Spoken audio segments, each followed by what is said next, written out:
একসাথে কোনো নারীরই বাংলাদেশে কোনো নারী আইনগতভাবে শরিয়া ল অনুযায়ী একসাথে দুইটা সম্পর্ক, দুইটা বিয়ের সম্পর্ক রাখা সম্ভব না। নাসিরকে বিয়ে করেছেন অভিযোগ ওঠে, তবে আইনগতভাবে বিচ্ছেদের আগেই নতুন করে বিয়ে করার অভিযোগ অস্বীকার করে আদালতে সাফাই দিয়েছেন তামিমা। সোমবার ঢাকার চিফ মেট্রোপলিটন ম্যাজিস্ট্রেট আদালতে নিজেদের নিরপরাধ দাবি করে ন্যায় বিচারও চেয়েছেন তিনি। মামলায় নাসির ও তামিমার বিরুদ্ধে 2022 সালের 7 ফেব্রুয়ারি অভিযোগ গঠন করেন আদালত। এর আগে 2021 সালের 30 সেপ্টেম্বর নাসির ও তামিমার বিরুদ্ধে আদালতে তদন্ত প্রতিবেদন জমা দেয় পুলিশ ব্যুরো অফ ইনভেস্টিগেশন। এক সময় দেখা যাচ্ছে যে একজনের স্ত্রী আরেকজনকে বিয়ে করে ফেলছে বা পালিয়ে চলে যাচ্ছে, অথবা এখানে অনেক সময় ডিভোর্স দেওয়ার প্রয়োজনও বোধ হচ্ছে না।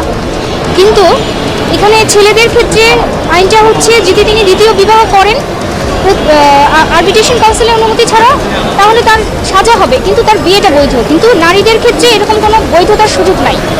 একজন নারীকে বিয়ে করতে হলে হয় তার হাজবেন্ডকে ডিভোর্স দিতে হবে, অথবা তার হাজবেন্ড যদি মারা যান, অর্থাৎ স্বামী মারা গেলে তিনি দ্বিতীয় বিয়ে করতে পারবেন, অথবা ডিভোর্স দিয়ে উনি দ্বিতীয় বিয়ে করতে পারবেন, একজন মুসলিম নারী। কিন্তু একসাথে কোনো নারীরই বাংলাদেশে কোনো নারী আইনগতভাবে শরিয়া ল অনুযায়ী একসাথে দুইটা সম্পর্ক, দুইটা বিয়ের সম্পর্ক রাখা সম্ভব না। এটা আমাদের ধর্মীয় আইন অনুযায়ীও সম্ভব না, এবং আমাদের দেশের আইনেও এটাকে শাস্তিযোগ্য অপরাধ হিসেবে চিহ্নিত করেছেন। 10 বছরের পর্যন্ত সাজার বিষয়ে বলা হয়েছে বিভিন্ন ক্ষেত্রে। আমাদের এই মামলাটা 2021 সালে ফেব্রুয়ারি মাসে আমরা মামলাটা দায়ের করি। এখানে 1 নং আসামি হচ্ছে তামিমা সুলতানা, 2 নং আসামি ক্রিকেটার নাসির হোসেন, সাবেক ক্রিকেটার, জাতীয় দলে ছিলেন।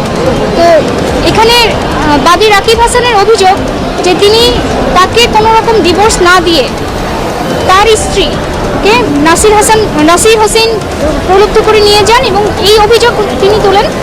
এই অভিযোগে মামলাটি ইনিশিয়েট হয়, এবং তাদের ব্যাপারে 494, অর্থাৎ যেখানে হচ্ছে গিয়ে ডিভোর্স না দিয়ে বিয়ে।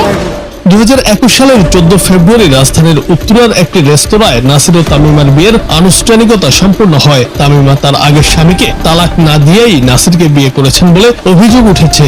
এই ঘটনায় তামিমা ও নাসিরের বিরুদ্ধে 2021 সালের 24 ফেব্রুয়ারি মামলা করেন তামিমার আগের স্বামী রাকিব হাসান। পিবিআই দেখতে পায় যে যেই ডকুমেন্টগুলি দিয়ে তিনি ডিভোর্স দাবি করছেন, অর্থাৎ যেই ডাকযোগে রেজিস্ট্রিগুলো দিয়ে দাবি করছেন যে তিনি ডিভোর্স লেটার রাকিব হাসানকে পাঠিয়েছেন, চেয়ারম্যানকে পাঠিয়েছেন, সেগুলি আসলে জালিয়াতির মাধ্যমে তৈরি করা।